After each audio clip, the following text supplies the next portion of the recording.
5 August অভ্যুত্থানের পর সাধারণ মানুষ, বিশেষ করে কম আয়ের মানুষ ভেবেছিল এবার একটা বড় পরিবর্তন আসবে। অন্তত এইবার কি পরিবর্তন আসবে সেটার পরিষ্কার ধারণা না থাকলেও এই শ্রেণীর মানুষ একটা স্বপ্ন দেখেছিলেন যে জিনিসপত্রের দাম অন্তত কমবে। বিগত 1.5 দশকে নানা খাতে আর্থিক অনিয়ম, দুর্নীতির মতো বিষয়গুলো এই শ্রেণীর মানুষের চায়ের আড্ডার আলাপ হয়তো ছিল, কিন্তু মূল মাথা ব্যথার কারণ ছিল দ্রব্যমূল্য। তারা ধরে নিয়েছিলেন আর্থিক খাতে ভয়াবহ দুর্নীতির কারণে মূল্যস্ফীতি যেখানে গিয়ে দাঁড়িয়েছে সেখানে অন্তত লাগাম ধরতে পারবে দেশের পরবর্তী হর্তাকর্তারা। 2025-26 অর্থ বছরের প্রস্তাবিত বাজেট এরই মধ্যে ঘোষণা হয়েছে। বাজেটের মূল লক্ষ্য রাজস্ব আদায় বাড়িয়ে ঘাটতি কমানো এবং IMF এর শর্ত পূরণ করা। প্রস্তাবিত বাজেটে কর বাড়ানোর একগুচ্ছ প্রস্তাব এবং ভ্যাট অব্যাহতি সুবিধা প্রত্যাহারের কারণে দেশের সাধারণ জনগণ ও ব্যবসায়ী মহলের ওপর চাপ বাড়তে পারে। অর্থাৎ যেমনটা শুরুতেই বলছিলাম যে মানুষ ভাবছিল যে এবার হয়তো একটা বড় পরিবর্তন আসবে, দ্রব্যমূল্য নিশ্চয়ই নিয়ন্ত্রণে থাকবে, কিন্তু বাজেটের যে চেহারা দাঁড়িয়েছে সেখানে বিশেষজ্ঞদের মতে সেই সুযোগ থাকছে না। অন্তত রাজস্ব আদায় বাড়াতে অন্তর্বর্তী সরকারের এই পদক্ষেপ শিল্প খাত ও সাধারণ মানুষের জীবনযাত্রার খরচে বড় ধরনের প্রভাব পড়বে বলে আশঙ্কা করছেন বিশেষজ্ঞরা। এমনিতেই দীর্ঘ 2 বছর ধরে দেশে উচ্চ মূল্যস্ফীতি বিরাজ করছে। 2024 সালের মার্চ থেকে ডিসেম্বর পর্যন্ত টানা 10 মাস মূল্যস্ফীতি ছিল 10% উপরে। বর্তমানে তা 9% নামলেও তাতেও স্বস্তি নেই। সীমিত আয়ের মানুষ এখনও ব্যয় সামলাতে হিমশিম খাচ্ছে। বিশ্বব্যাংক আশঙ্কা করছে চলমান খাদ্য মূল্যস্ফীতির কারণে 2025 সালে আরও 30 লাখ মানুষ অতি দারিদ্র সীমার নিচে চলে যেতে পারে। এরকম একটা বাস্তবতায় দাঁড়িয়ে অর্থ উপদেষ্টা সালাউদ্দিন আহমেদ 2025-26 বাজেট দিলেন। মূল্যস্ফীতি যখন চড়া, মানুষের প্রকৃত আয় যখন কমছে, তখন বাজেটে সাধারণ করদাতাদের আয় করে বড় কোনো ছাড় দেওয়ার পরিকল্পনা নেই সরকারের।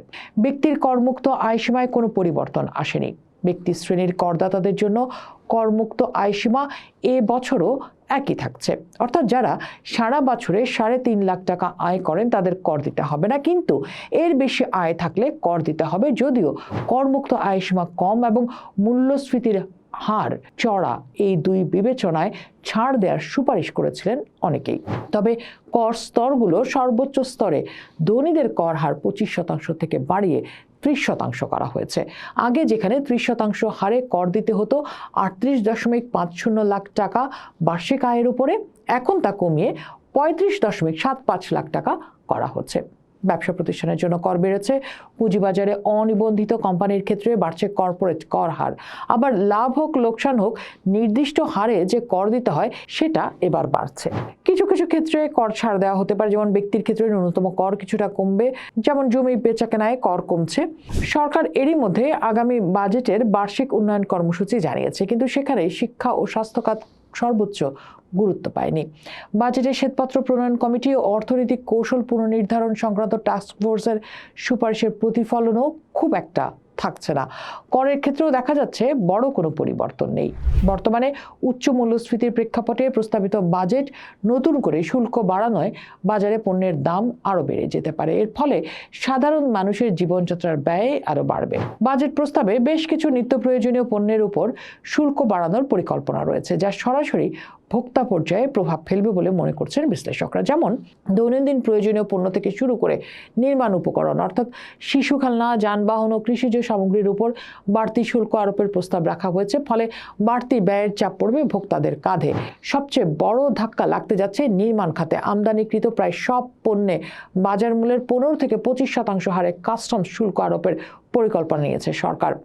তামাক বীজ আমদানিতে আগে কোনো শুল্ক ছিল না, এবারে তা 25% উন্নীত করার প্রস্তাব এসেছে।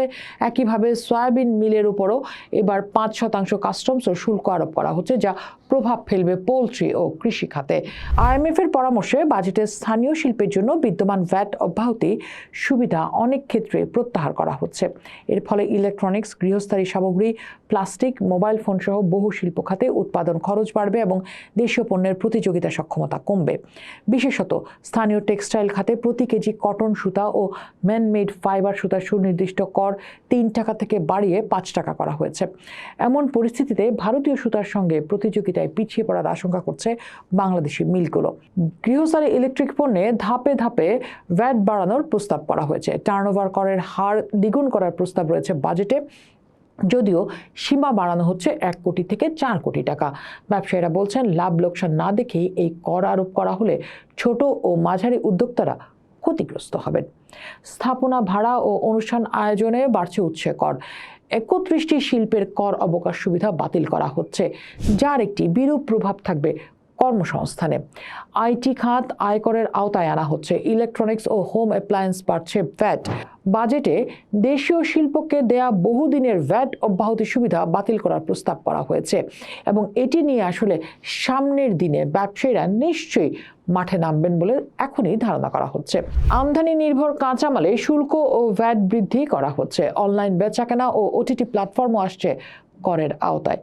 বিশ্লেষকরা বলছেন, ২০২৫-২৬ অর্থ বছরে বাজেটে রাজস্ব আদায়ের লক্ষ্যে ভ্যাট সুবিধা প্রত্যাহার ও কর বৃদ্ধির যে পরিকল্পনা নেওয়া হয়েছে তা ব্যবসা পরিচালনার ব্যয় বাড়ানোর পাশাপাশি সাধারণ ভোক্তাদের জীবনযাত্রাকেও ব্যয়বহুল করে তুলবে। বিশ্লেষক ও ব্যবসায়ীরা বলছেন, কাঙ্ক্ষিত রাজস্ব আদায়ের ক্ষেত্রে ভারসাম্য রক্ষার পাশাপাশি শিল্প ও ভোক্তা সুরক্ষার বিষয়টিও বিবেচনায় নেওয়া জরুরি।